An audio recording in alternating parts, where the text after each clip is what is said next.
All right. So just what happened? Well, here's what happened. First, what happened is someone took an 18-year-old who they determined was mentally ill, who they determined was a danger to himself, and they put him in a maximum security jail on Rikers Island. Should have never been there. Who's they? Management, the Department of Corrections, the Department of Mental Health, the Health and Hospital Corporation, all the people who are directly responsible for dealing with the mental health issues of the inmates. So here you have an inmate who you determine is a danger to himself.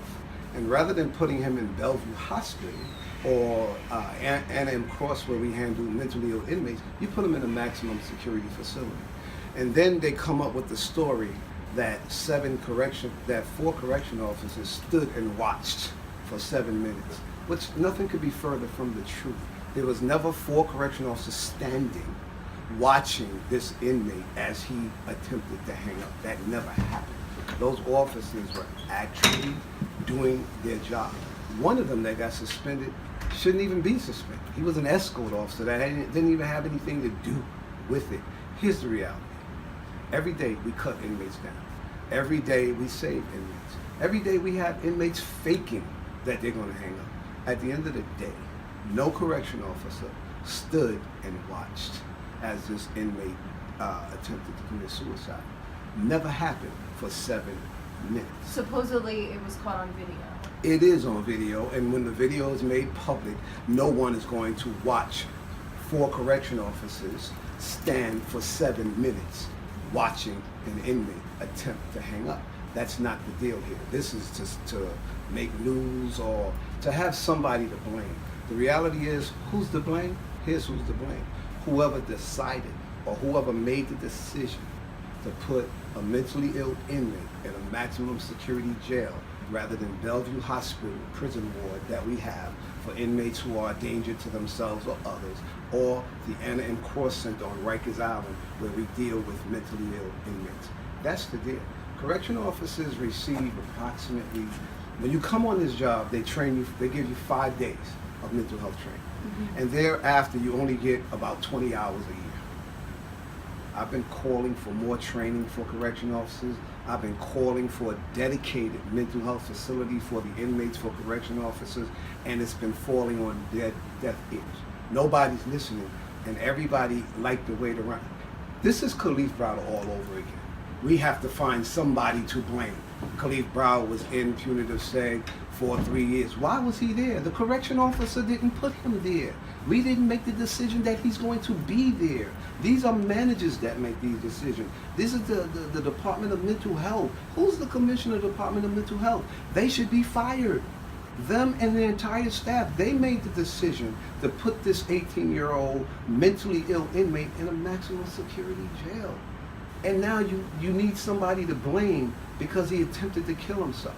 No, don't blame correction officers. Don't Monday morning quarterback my officers. Don't lie.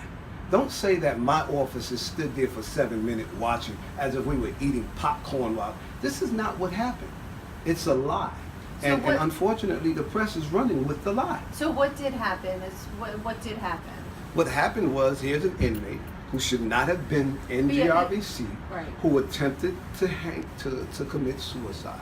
Here are officers who are doing their job because they all have posts. This inmate is in a cell, and they're doing their job. And when you see the video, we'll see that when they actually realized what was going on, they took action. But they're being suspended because they said, people are saying we didn't see the urgency. We didn't see the urgency in these officers. We're taught to remain calm. Don't hold my training against me. You trained me to remain calm under these situations, and now you're looking at a video and you're saying, I didn't see the sense of urgency. That's hypocritical. That's hypocritical. So my training said be calm. So you're saying as soon as these officers saw that something was going on with this inmate, they immediately took action? Took action. Now, the reality is, with this 7 minute, I don't know who framed this talking point of officers watching for 7 minutes. I don't know who framed this. I don't know who created this talking point, but it's a lie. What was the Nicholas Feliciano? Is that the inmate's I name? believe that's. And what was he in for? Do you know? I have no idea. And was he in a fight earlier in the day and transferred to a different part of Rikers I have no idea. that you know of? No. No. You talk about suicide attempts. I mean, how common are they at Rikers It's Island? common. It's every day. People don't understand. We understand. We're correction officers, and to put somebody, to lock somebody up. I have family members. I have close friends who've been arrested, and I understand when you go and somebody just puts you in a 6x10. I get that. So every day, inmates attempt to commit suicide. Every day, correction officers, we're talking them down, we're cutting them down. Every day we're doing that. Sometimes we have inmates who actually fake that they're going to kill themselves for other reasons, to get to other places, to do other things. But every day, this is an everyday occurrence for correction officers. People have no idea what we do.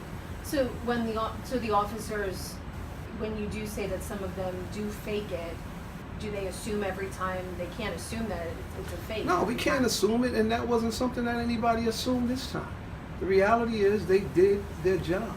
And the one who should be suspended or fired is the one who made the decision to put him in a maximum security jail when he should have been put in Bellevue or in an AMKC on Rikers. That's where he should have been. Look, we do a lot of things. Correction officers perform a lot of duties. A lot of duties. We're mentors. There's a lot of things we do with inmates. We have an inmate in RNDC who's been accepted to 6 colleges. You're not interviewing me about that, are you? You're not interviewing me to say how wonderful and great a job correction officers have done in encouraging him to go to school, encouraging him to get up, and helping him do what he has to do. You're here to interview me about some soundbite that says my members watched an inmate for 7 minutes and did nothing. And again, nothing could be further from the truth. Well, we have to be here because the Department of Correction does confirm that 4 of the officers were suspended. Yes, I get that. But what I'm saying is, I wish the Department of Corrections would call you and say, hey, come interview Officer Brown. Come interview Officer Perez. We have an inmate here that's just got accepted to 6 colleges. I wish they would call you for that. I wish they would not. Hey, this is the deal. My officers are not criminals. They did nothing wrong. They did their job. Now, if everybody won a Monday morning quarterback and said you should have ran as opposed to walk, you should have known as opposed to not knowing, fine. Anybody that want to do the Monday morning quarterback thing, be my guest. But I'm not going to allow you to just say that my officers for 7 minutes stood there and watched an inmate attempt to hang up, because that's not what happened.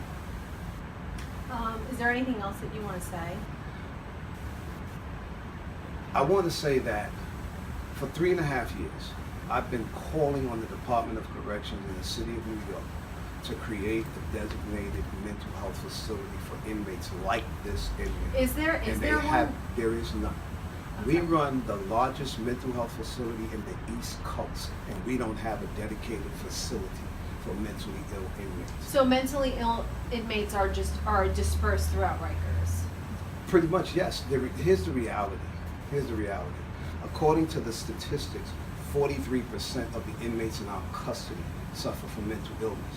Why in the world wouldn't this city, why would we not have a dedicated mental health facility? They have it in Florida, they have it in San Francisco, they have it in other places, and here it is, we're running the 3rd largest mental health facility in the East Coast, and we don't have one. And you're saying that the department knew that this particular inmate did have mental illness and put him in this jail anyway? Let me tell you how they knew.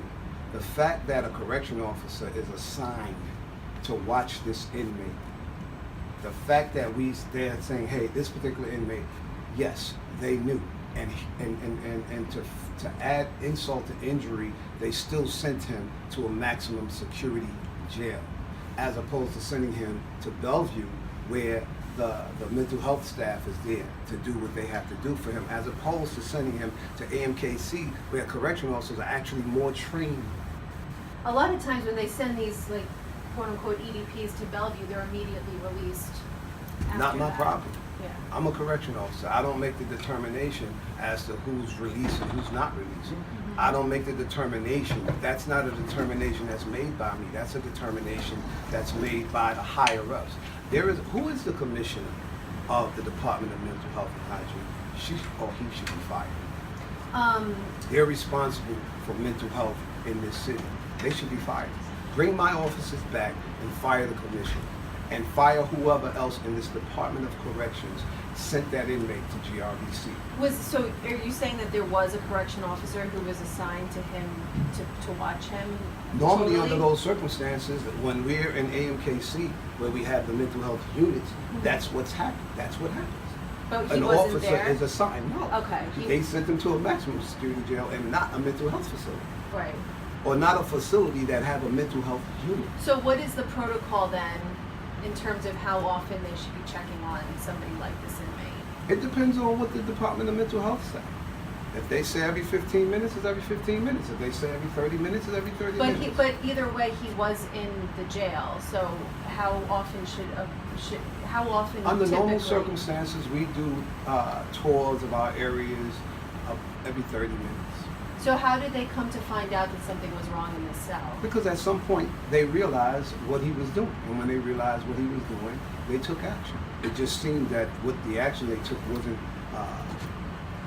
fast enough for the Monday morning quarterbacks or the people watching the videos. So you're saying that they weren't standing there watching this video? I am saying they were not sitting down watching this inmate in his cell attempt to kill himself. And it's not fair to even think that correction officers would do things like that. Final question. I was just talking earlier with the former Department of Investigation Commissioner Mark Peters, who also is a CBS analyst. He was saying he investigated a lot of cases like this of suicides at Rikers. It is a problem in terms of correction officers and suicides that have happened in the past. What do you say to that? I said what I said at the beginning of this interview. Why do you have mentally ill inmates at a maximum security facility? Mark Peters and everyone else, the investigation division, Department of Investigation, everybody needs a job. And I guess everybody has to justify their existence. The reality is correction officers save inmates' lives every day. And unfortunately, DOI don't investigate. Anything else that you want to say?